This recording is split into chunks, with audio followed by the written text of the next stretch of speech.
Okay, so that was a really good article by the website Psychopath Free, and that was an excerpt from the book of the same name by Jackson Mackenzie, of course. Um, I just wanted to briefly talk about some examples from my own situation. I can see looking back now that there was triangulation used in many different forms throughout the relationship with my narc. There were times when we were dating where, well, first of all, let me say, he had lots of female friends in high school, and I can't help but wonder if he was one of those guys who would like purposely put himself in the friend zone.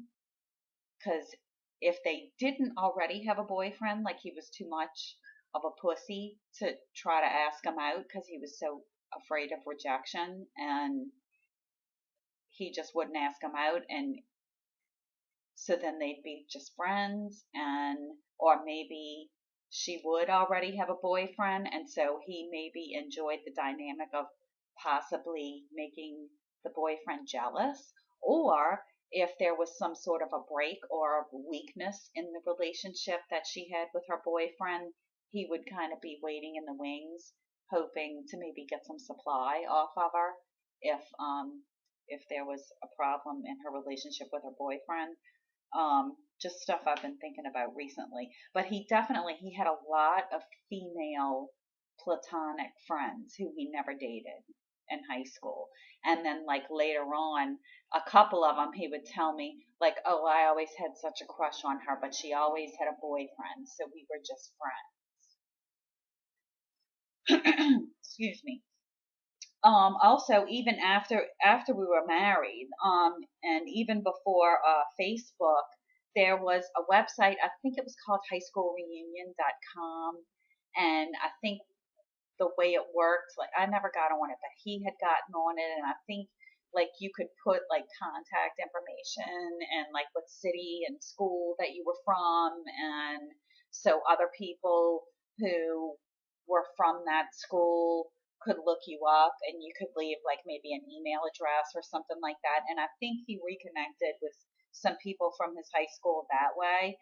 And I can remember one instance where he told me about one of the female friends that had found him on highschoolreunion.com, and she emailed him, and they kind of exchanged emails, and then they talked on the phone, and then she started telling him about this problem that she was having in her marriage, and he made sure to tell me all of this. And I pretty much I expressed to him at that time, I think this is inappropriate. She should not be discussing her marital problems with another man. This is not appropriate, and I'm offended by it as your wife. I don't want other wives coming to my husband and like getting him involved in the middle of their marital problems. I didn't appreciate it, you know. And the reaction that he gave me to my reaction was, and I think my reaction was totally justified. And what he did pretty much set the tone and conditioned me to not question when he had these quote unquote friendships with other women. And the truth of the matter is, what I've come to realize about my ex Narc is that he likes to be chased. There is definitely this thing with him. He likes to be chased. He does, like some narcs, they like chasing their prey. My narc is very lazy. King Infant is lazy. Like you can just see from what I just told you. I mean, he was afraid to ask the girls out. He wouldn't ask them out. He likes to be chased. So, of course, I mean, once you're married, you settle into a marriage, you're not going to be all goo-goo-eyed and excited over each other like you are in the infatuation stage. I mean, as the marriage progresses, you're supposed to become more mature, and that should not, I'm not saying you shouldn't have to ever dote on each other or pay attention to each other or be enthusiastic about each other. But what I'm saying is, as your love grows and matures, it's not supposed to always stay like it was in the puppy dog infatuation stage when we were 18 and 19 years old. And I think he really expected it to be like that. I mean, I know for sure he expected that I was supposed to be climbing the walls, always trying to get at his dick. He thought I should basically be like a nymphomaniac. And he tried to condition me to become that. And that was one thing I just would not let him break the boundary on. I was like, you can forget it. I'm never going to want to have sex every day. I'm never gonna be like a nymphomaniac who wants sex as much as you do or more than you do. You can forget it. It ain't happening. And I think maybe this was one of the reasons, like he tried to use this tactic, like to kind of scare me into having sex with him more. Possibly that was one of his motives, but he loved bringing up to me when he would reconnect with one of his female friends from high school. He always had a female coworker that he would love no matter what. I'm talking like various different jobs. I'm not talking about one person in particular. At every job he had, there was always some female coworker that he would love to come home and tell me about who he talked to all the time. And there was this one especially who he loved to talk to me about how much of a slut she was and how she was divorced and she loved to pick up rich men who would spend lots of money on her for sex. And he loved telling me all about her. So I guess that was supposed to scare me into submission. He loved making me jealous. He would flirt inappropriately with other women regularly, including the wives of his friends. He would do this in front of the friends, in front of me. He would, he had like a little friendship with a single mom that lived across the street from us at one point. And I had to, stand there and explain to him, like is common with the narcissist, that how it's inappropriate for, at the time we were in our late 30s, how inappropriate it was for a 30-something-year-old married man with 2 kids to be hanging out with the single mom that lived across the street. I had to explain to him how inappropriate that was and how it was not going to fly with me. He would go to lunch with the wife of one of his friends. There was this one wife in particular.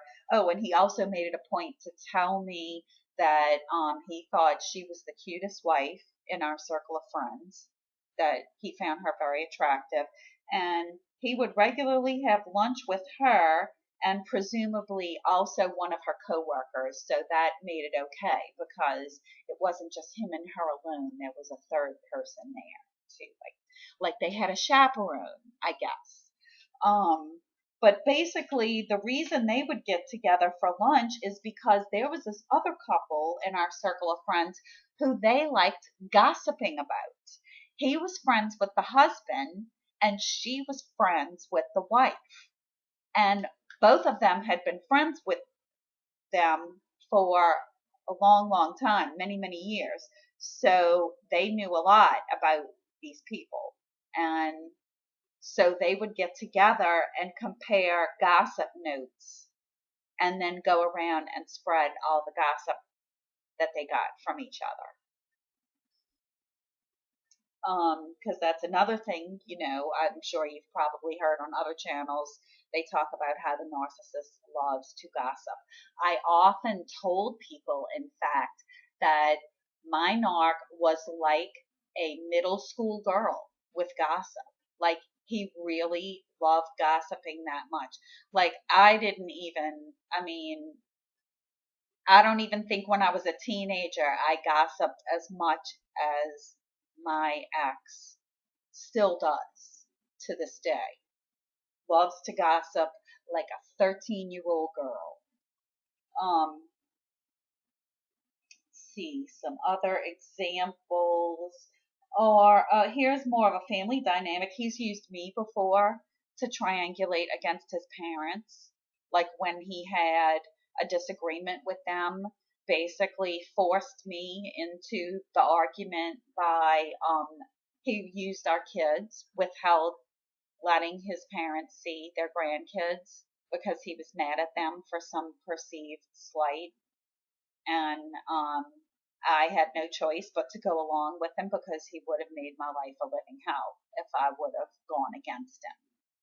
Because he takes, things like, I was like, I'm not taking sides. But in his mind, it was like I had to always take his side no matter what. And if I didn't take his side, there was hell to pay. After the separation, he tried to use members of my entire family to try and triangulate me, to suck me back into the marriage. Anytime, he would see my mother, my father, my brother, my sister-in-law. Anybody he saw who he could talk to and try and get them on his side and convince somebody in my family that he really was going to change and be a better person. He tried it. He tried to use my own mother against me with the homeschooling thing. Just and the thing is, like, when they use this triangulation tactic, a lot of times, like the article mentioned it, like it's multi-purpose.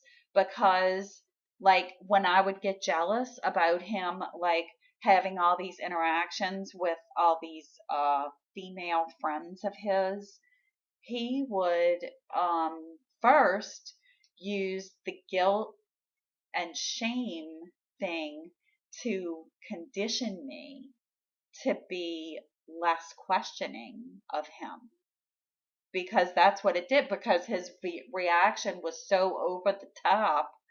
Like, it was how a lot of my marriage went. Like, I would suppress a lot of feelings I had, and a lot of times where he hurt me, I would just suppress it to avoid the argument, to avoid him exploding at me, or to avoid him accusing me of something even worse than I was accusing him of. And it would just go in circles, so it just wasn't worth it because it was so exhausting.